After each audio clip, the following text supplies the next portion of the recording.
자, 여러분 안녕하십니까? 김석입니다. 자, 이번 시간에는 이제 세법 용어의 개념부터 보겠습니다. 우리 요약 자료는 이제 9페이지가 되겠습니다. 자, 용어의 정의.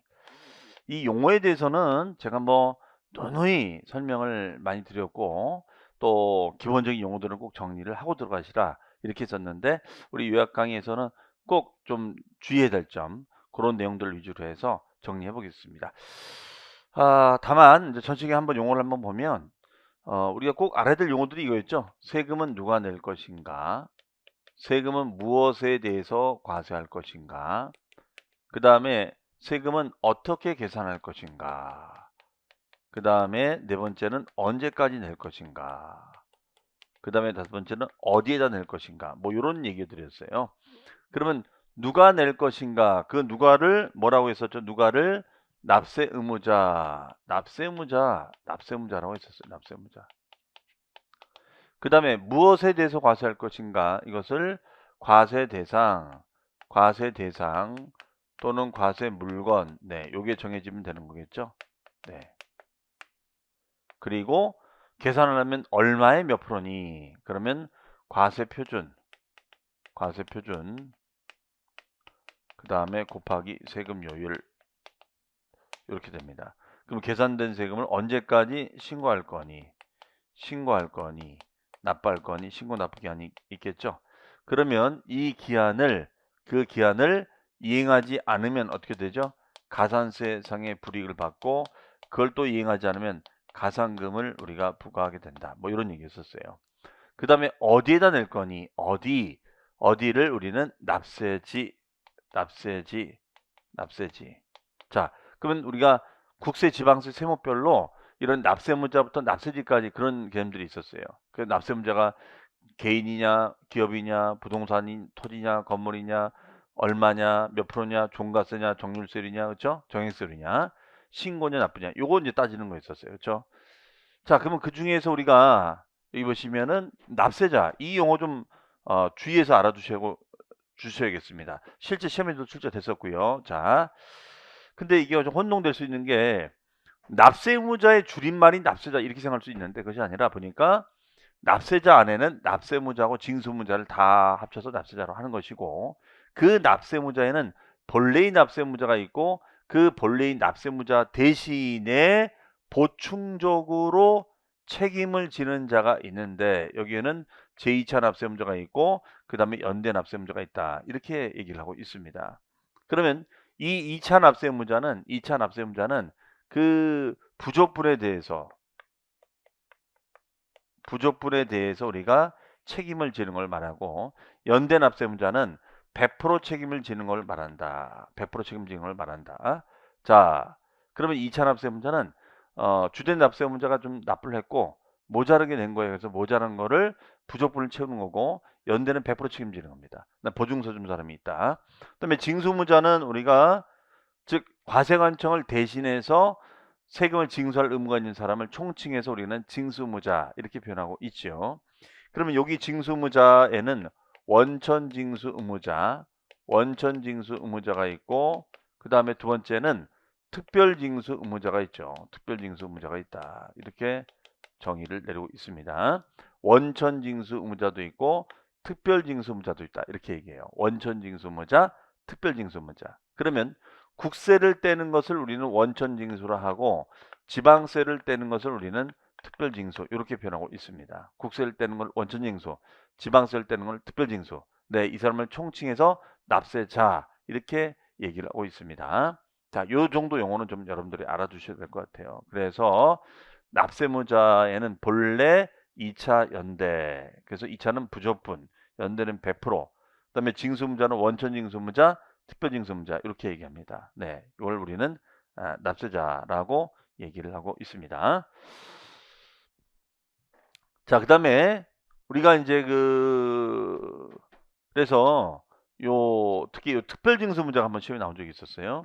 그러면 우리가 요거 좀 더 말씀드리면 우리가 이런 거죠. 예를 들어서 우리가 개공중개사가 보조원에게 급여를 지급할 수 있겠죠.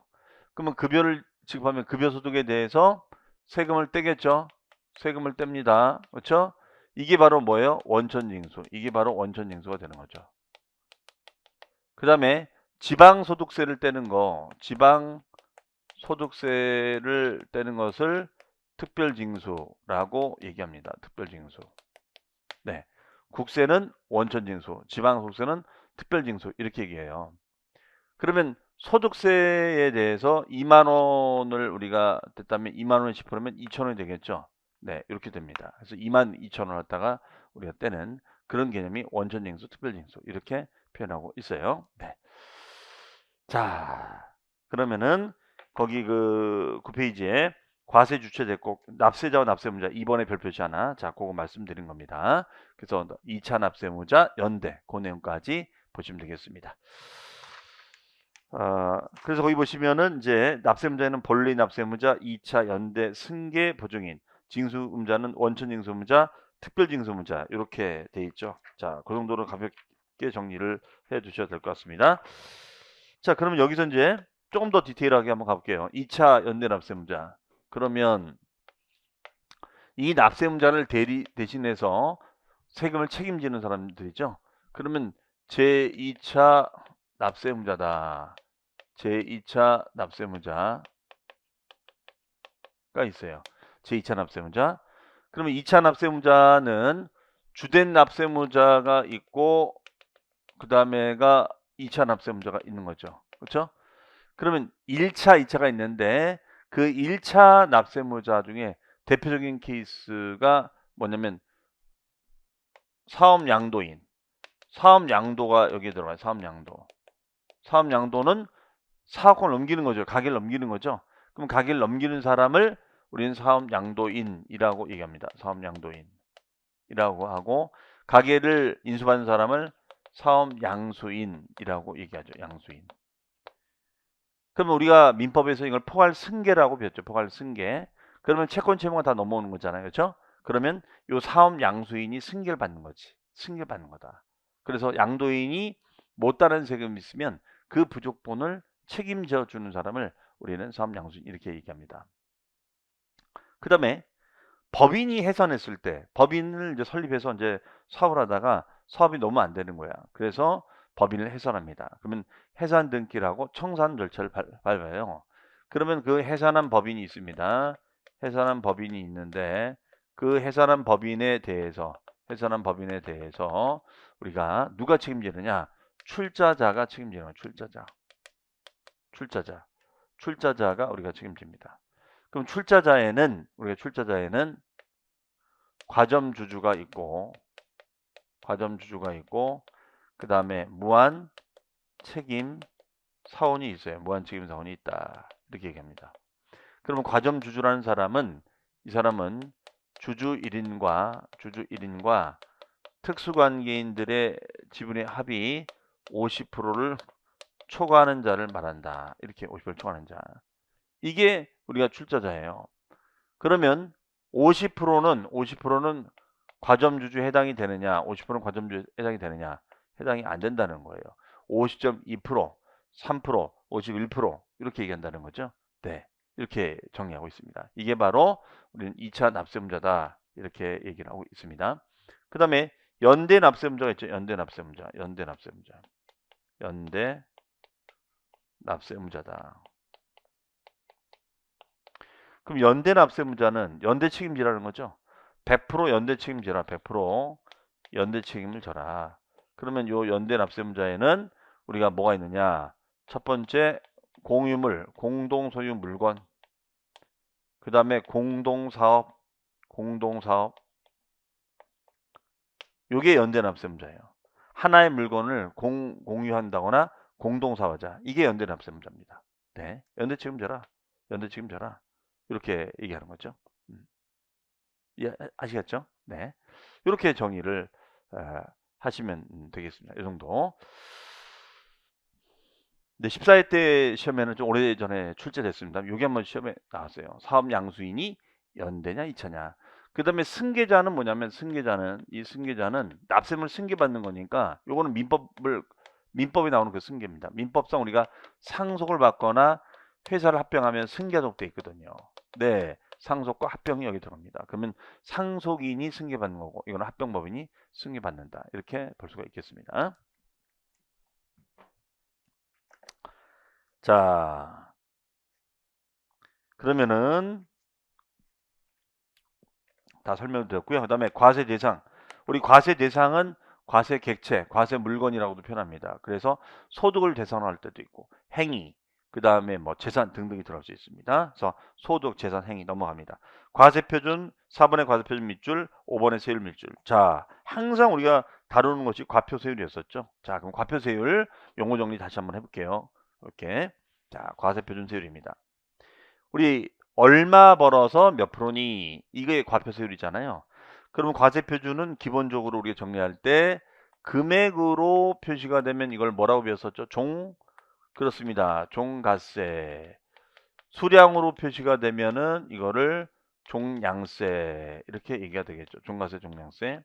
그래서 대부분은 종가세라고 얘기하고 일부 세금은 종량세라고 얘기합니다. 자, 그 다음에 세율이 비율로 우리가 표시가 되어 있고 금액으로 표시가 되어 있는데 비율로 표시가 되어 있으면 이것을 정률세율이다. 정률세율이다 이렇게 얘기하고 금액으로 표시가 되어 있으면 이것을 정액세율이다. 이렇게 얘기가 되겠습니다. 그러면은 얼마에 몇 프로, 1억에 10%, 한 건당 6,000원 뭐 이런 식으로 계산하는 거예요. 그렇죠? 한 건당 6,000원이 됩니다. 얼마에 몇 프로, 종가세, 정률세. 그 다음에 건당 얼마 이런 식으로 가겠습니다. 이것이 종액세로 되는 거죠. 그래서 대부분은 이제 이렇게 가는데 우리가 등록면허세 같은 경우는 이렇게 했죠. 권리를 없애는 걸 말소등기라고 했는데 그 말소등기 한 건당 곱하기 6,000원 뭐 이런 식으로 계산할 수 있다는 거죠. 그러면 건수로 표시가 되면 이걸 종량세, 원으로 표시가 되면 이것을 정액세율이다 이렇게 얘기하는 것이죠. 해석이요. 자, 이렇게 우리가 볼 수가 있었습니다. 그 다음에 세율에 대해서 좀 더 우리가 정리해 보면 세율 용어가 좀 복잡했었죠. 일단 세율은 비율로 표시가 되면 이거를 정률세율이다 이렇게 했었고요. 정률세율. 근데 그 정률은 과세 표준의 크기의 변화에 따라서 과표가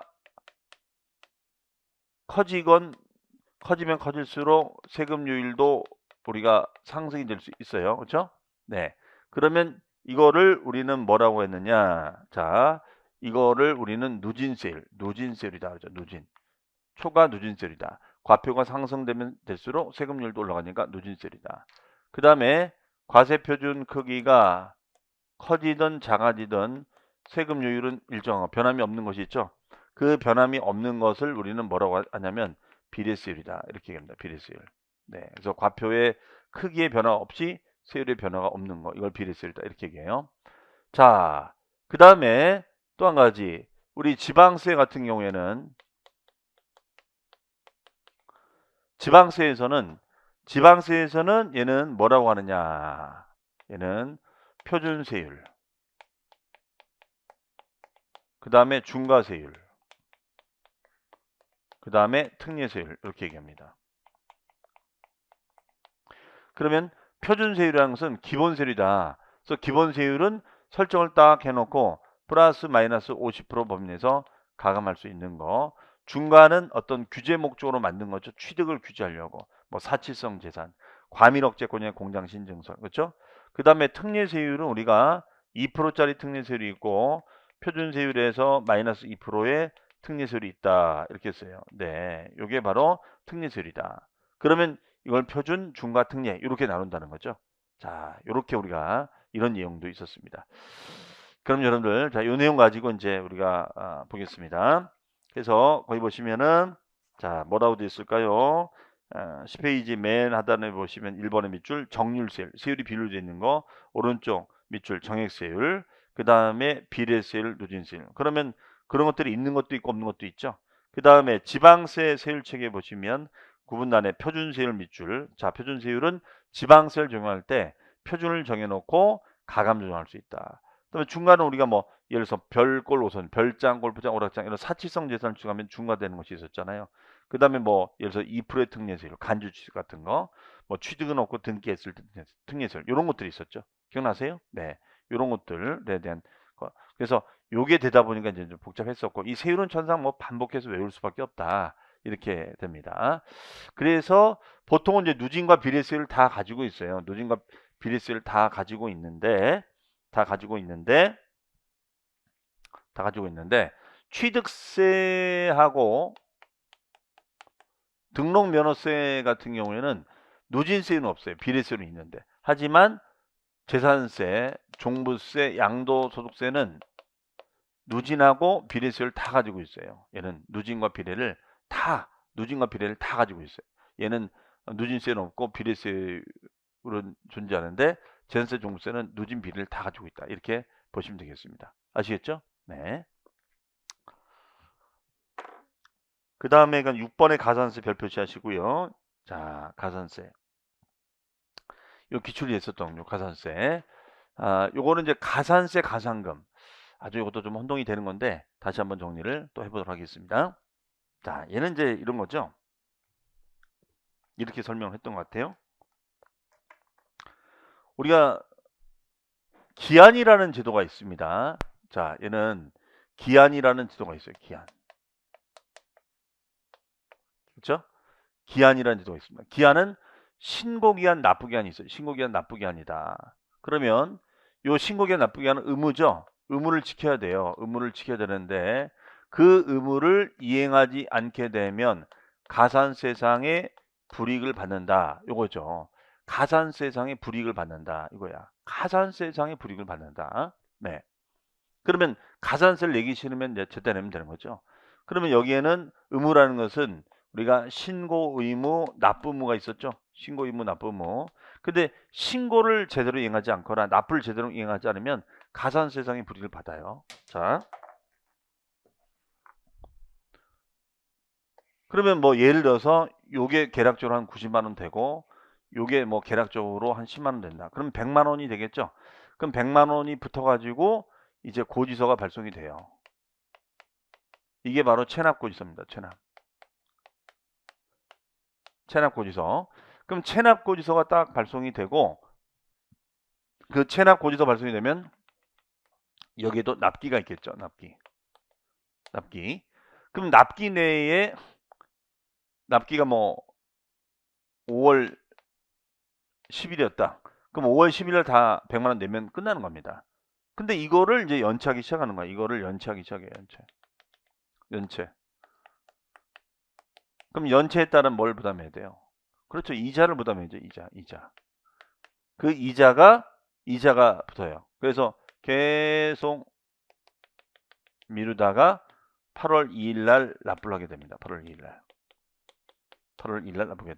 납부를 하게 돼요. 그러면 5월 10일 날이 납기가 되는데 8월 2일 날이 납부가 된다. 이런 얘기입니다. 그러면 그 기간 동안 연체 이자가 붙는 거죠. 그 연체 이자를 우리는 가산금이라고 합니다. 가산금 이자가 붙는다. 가산금. 그렇죠? 가산금 이자. 가산금 붙어요. 그러면 그 가산금에는 우리가 일반 가산금하고 중가산금이 붙는다. 이렇게 얘기합니다. 일반 가산금하고 중가산금. 그럼 일반 가산금은 단 하루라도 밀리게 되면은 불과되는 이자예요. 그러면 그 이자가 3%가 붙고요. 중가상금은 얘는 0.75% 곱하기 경과 월수. 네. 이렇게 발생이 되죠. 그런데 이 가상금 제도를 국세나 지방세나 다 활용을 했었단 말이에요. 국세나 지방세가 다 이 가상금 제도를 썼었는데 그럼 가상금 제도가 세금에만 있냐? 그렇지 않아요? 여러분들 예를 들어서 아파트 관리비도 다 있단 말이에요. 그랬는데 국세는 이 가상금 명칭 자체를 폐지시켰어요. 지방세도 폐지 예정이었는데 지금은 이걸 유지하고 있다. 폐지 시기를 늦추는 바람에 올해는 이게 그대로 적용이 되는 거야. 그래서 이거를 좀 시험에 내긴 좀 애매해요. 그래서 여러분들이 용어적인 취지, 이걸 왜 이렇게 계산하는지 그 정도는 알아두시고요. 또 개정사항이 있었기 때문에 체크는 또 하고 넘어가야 될 것 같습니다. 그럼 국세는 이걸 이름을 뭐라고 개칭을 했냐면 일단 고지서가 발부가 됐으니까 고지서가 발부가 된 이후에 납부를 미룬 거잖아요. 그래서 얘는 납부 지연, 납부지연에 따른 가산세 이렇게 붙인 거예요. 납부지연에 따른 가산세다 이렇게 붙였습니다. 그럼 지방세는 우리가 뭐라고 했냐? 지방세. 자, 지방세 같은 경우에는 이거를 가산금이라고 얘기하는 거죠. 지방세는 가산금. 그래서 여기는 일반 가산금, 중가산금 이렇게 얘기하는 거예요. 그래서 국세하고 지방세 이렇게 나눠집니다. 국세하고 지방세 이렇게 나눠진다는 거. 자, 그래서 요 가산금은 난 하루만 빌려내는 이자고, 중가상금은 우리가 1개월이 지나면, 요 중가상금은 1개월이 지나면 이자를 우리가 물리는 거다 이거예요. 이자를 물리자. 그렇죠? 그러면 얘는 100만 원에 3% 3만 원 이자 물리는 거고, 그 다음에 1개월이 지나면 또 추가로 더 이자를 물리는 거예요. 그럼 여기는 103만 원이 와야 되느냐? 103만 원의 이자율이 아니야. 그러면 이자에 또 이자가 되는 거니까 그냥 그대로 100만 원. 100만 원에 0.75%. 그러면 7,500원에 경과되는 월수. 이렇게 이제 산정하자. 이렇게 해서 이제 가산금이 부과가 됐죠. 자, 이게 가산금이라는 제도다라고 보시면 되겠습니다. 이게 바로 가산금이라는 제도다. 이렇게 보시면 되겠어요. 자, 그러면 이제 가산세, 가산금 했죠? 국세에서는 이걸 뭐라고요? 고지후 납부중 가산세. 지방세는 일반 가산금, 중가산금 그대로 유지되고 있습니다. 자, 그러면 이제 요 내용 가지고 보겠습니다. 그러면 가산세에서는 가산세 용어를 물어봤을 때는 어떤 말이 나와냐면 의무라는 단어가 키워드예요. 의무를 지키지 않았을 때. 그래서 거기에 의무의 동그라미 치시고, 그 다음에 의무를 지켜야 되는데 지키지 않았을 때 산출세액이 가산하여 징수하는 금액을 말합니다. 그 다음에 이런 가산세는 당연히 국세, 지방세선 세목. 네, 이건 세금을 추가로 더 내는 거니까 세금에 들어갑니다. 그런데 세 번째 줄 밑줄 다만이야. 요 다만이 시험에 출제됐었어요. 다만 해당 국세, 지방세를 감면하는 경우에 가산세는 그 감면 대상에 포함시킨다, 포함시키지 아니한다. 포함시키지 아니한다. 이건 생각을 좀 해보시면 되죠. 여러분들 감면이라는 것은 세금을 깎아주는 거예요. 쉽게 얘기해서 세금을 깎아주는 거고, 가산세 세금을 더 내게끔 하는 겁니다. 그럼 세금을 더 내게끔 하는 제도와 감면하는 것은 서로 반대로 움직이는 거죠. 반대로 가는 거죠. 섞일 수가 없는 거죠. 그러니까 감면부는 포함할 수 없다 이렇게 얘기합니다. 그 다음 페이지에 가보시면 국세, 지방세, 가산세 비교. 자, 별표시 해놓으시고요. 별표시 해놓으시고, 그러면 우리가 가산세라는 것은 그러면 우리가 신고 불성실, 납부 불성실 요 가산세가 있겠죠. 자, 요 내용 가지고 보겠습니다.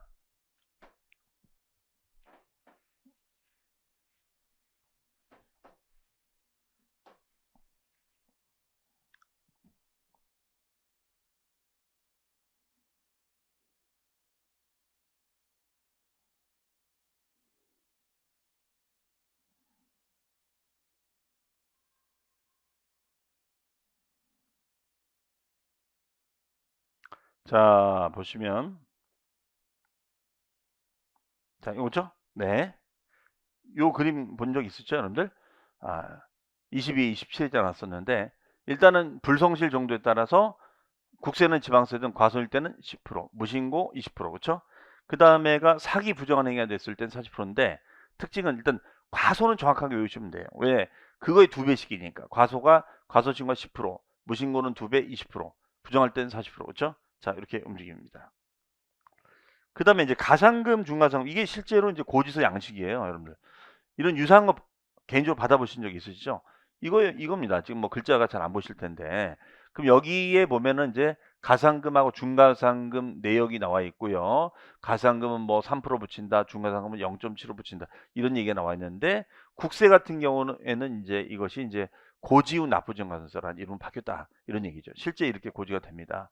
네. 그래서 이런 걸 받으시면, 여기 보면 이제 납세 고지서 겸 영수증 이렇게 돼 있는데, 이게 가산금 영수증이다 이렇게 보시면 되겠어요. 자, 그래서 그 박스에 보시면은 그 부정무신고나 부정과소 초과환급은 세무서 과세관청에 세금을 더 주세요라고 요청한 거예요. 부당 요청한 거예요. 그러면 40%, 일반 무신고 20%, 단순과소 초과환급 신고 10%, 국세와 가산세를 동일합니다. 그런데 단 밑줄이에요. 단 지방교육세, 농어촌 특별세는 적용을 제외한다. 자, 요거는 제가 용어 시간 했었습니다. 우리 지방교육세하고 그 다음에 농어촌 특별세는 여러분들 어떤 세금이죠? 얘는 부가세예요. 부가세. 부과되는 세금이죠. 그럼 부과되는 세금은 주인입니까? 종입니까? 종이에요. 종. 그럼 종은 주인 따라가는 죄밖에 없잖아요. 주인이 신고하는 거지 종이 신고하는 거 아니잖아요. 그렇죠? 그럼 종한테는 처벌 받는다 안 받는다? 안 받는다. 즉 신고 불성실 가산세를 적용한다 안 한다? 하지 않는다. 이렇게 볼 수가 있겠습니다. 그래서 네. 제외한다. 그 다음에 납부지연가산세는 1번 신고지연가산세가 있어요. 근데 이 부분이 가산세율이 이 납부지연가산세가 개정이 됐는데 밑줄 0.022%, 지방세는 0.025%. 예, 우리가 원래는 납부지연가산세는 하루당 우리가 0.025%였어요. 10만 분의 25, 10만 분의 25였는데 국세는 이걸 좀 금리 문제 때문에 10만 분의 22인 0.022%로 개정을 했습니다. 인하를 한 거죠. 그게 참 애매하게 이걸 인하해서 이거를 좀 외우기는 좀 그런데 네. 그래서 국이 그렇죠. 지방세는 G2O 국이. 그런데 이러면 틀린 거죠. 국세 및 지방세의 납부정 가산세율은 동일하다. OX, X 틀리는 거죠. 자, 그렇게 물어볼 수 있다는 것이죠. 자, 그 다음에 그 박스 단에 보시면 납부정 가산세 보시면 그 박스 밑에 참고에 밑줄 고지에 따른 납부정 가산세, 지방세는 일반가산금. 자, 우리 국세는 이름을 고지후 납부정 가산세로 바꿨는데 우리 지방세로 따지면 일반가산금률을 말합니다. 그럼 얘도 100분의 3이 붙는데 단 체납된 국세 고지세액이 얼마 미만? 제가 밑줄 쳐놨죠. 150만 원 미만일 때는 적용한다 안 한다? 하지 않겠다. 개정이라고 제가 써놨죠. 이게 작년까지는 100만 원이었거든요. 그럼 지방세는 그것이 없냐? 지방세는 중과상금 제도에 보면 이런 것이 있는데 1개월이 지날 때마다 만분의 75가 붙는데 자, 세 번째 줄 단 고지세액이 30만 원 미만일 때는 징수하지 아니한다 밑줄. 30만 원 미만. 자, 그러니까 만약에 그 면제 규정의 기준점이 동일하다 하면 틀린 거겠죠. 국세는 150만 원 미만일 때 150만 원 미만일 때 적용하지 않지만 지방세는 얼마요? 30만 원 미만일 때 적용하지 않는다. 이렇게 얘기를 하고 있는 거죠. 자, 그러면 어떤 가상금 그냥 가볍게 한번 이거 해보면 우리가 5월 10일 날 납기인데 8월 2일 날 냈다 이거예요. 그러면 얘는 100만 원 곱하기 3%. 자, 지방세로 가져간다면 이게 뭐 취득세라고 가정해 볼게요. 그럼 3만 원의 이자를 물어내야 돼요. 3만 원. 3만 원의 이자를 물어내야 됩니다. 그러면 중과상금은 어떻게 되느냐? 중과상금은 3만 원이 되는데 그대로 100만 원 내려와서 0.75% 7,500원 7,500원에다가 곱하기 경과된 월수 그러면 5월 10일에서 8월 1일이니까 자 6월 10일 지났죠? 7월 10일 지났죠? 8월 10일 지났나요? 안 지났잖아요. 그러니까 2개월만 지난 거죠? 그러면 2개월 지났다. 2개월이 지났어요. 그러면 2호시 27일 14 15,000원이 되는 거죠. 그러면은 기본 가산금이 3만 원에다가 추가 가산금이 15,000원. 45,000원이 붙어야겠죠. 45,000원. 이것이 가산금 규정이다. 이렇게 얘기를 하고 있습니다. 자, 기본이 3만 원, 중가상금이 15,000원. 그러면 45,000원이 되겠죠. 저기요.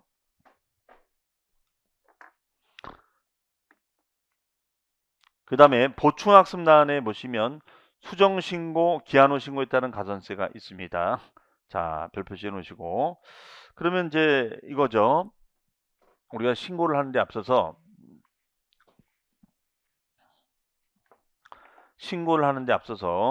자, 신고 기한 내에 신고를 했는데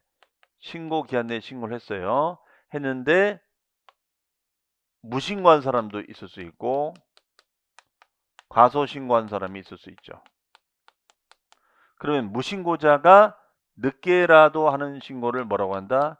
기한 후 신고라고 얘기하고 과소신고자가 늦게라도 하는 것을 수정신고라고 한다. 이렇게 얘기합니다. 수정신고.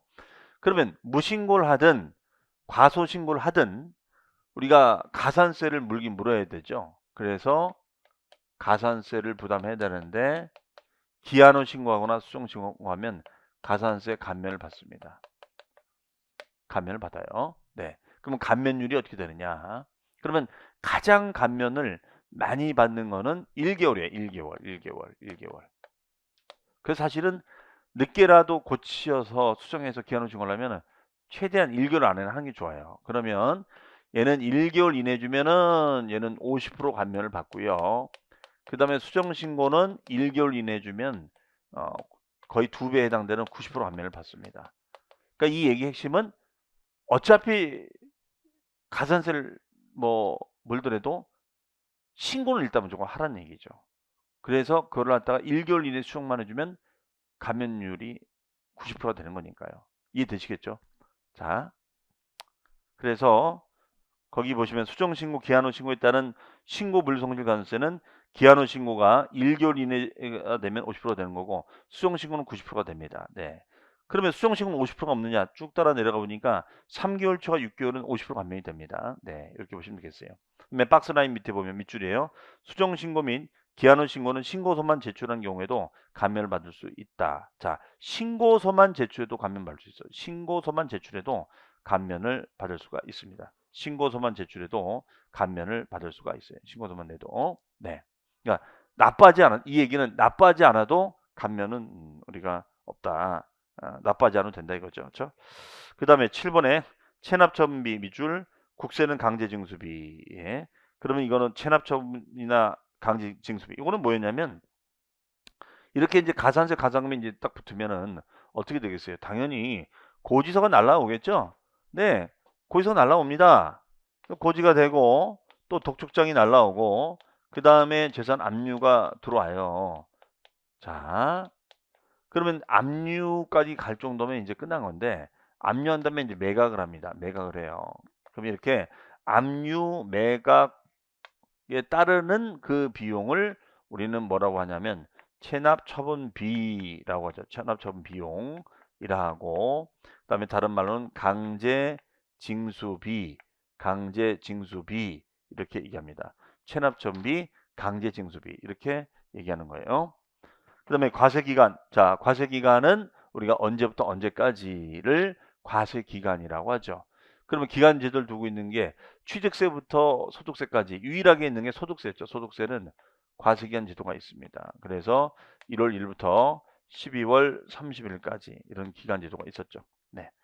그 다음에 오른쪽에 9번 법정신고기한 별표시 하나. 자, 부동산 관련 주요 세목의 법정신고 납부기한입니다. 자, 그러면 언제까지 신고 납부를 해야 되는지, 안 하면 어떻게 되는지. 자, 보면 취득세는 일반적으로는 취득한 날부터 60일이에요. 근데 주의사항을 보시면 상속의 동그라미, 상속에 따른 취득은 우리가 재산권 문제가 생기니까 6개월. 자, 동그라미 말일로부터 6개월이죠. 외국에 주소를 두고 있다면 9개월까지가 됩니다. 등록면허세는 등기 등록하기 전. 이때 등기 등록하기 전이라는 것은 자, 가로에 뭐라고 하면 좋을까요? 등기 등록 접수일까지. 등기 접수일까지 이거예요. 그렇죠? 그다음에 재산세는 건물 선박 항공기 주택 2분의 1은 7월달, 토지 주택 2분은 9월달이 됩니다. 자, 그러면 요 재산세는 우리가 고지할 때 요것만 외우시면 된다 그랬죠? 토지와 주택의 2분의 1은 9월이다. 나머지는 다 7월. 다만 주택 동그라미. 주택은 20만 원 이하가 됐을 때는 7월 16일부터 7월 말까지 한꺼번에 부가징수할 수 있습니다. 그다음에 종합부동산세는 12월 16일이 아니라 1일부터 15일까지. 자, 대신 얘는 원칙은 정보보고하고 신고를 선택할 수 있다고 그랬죠.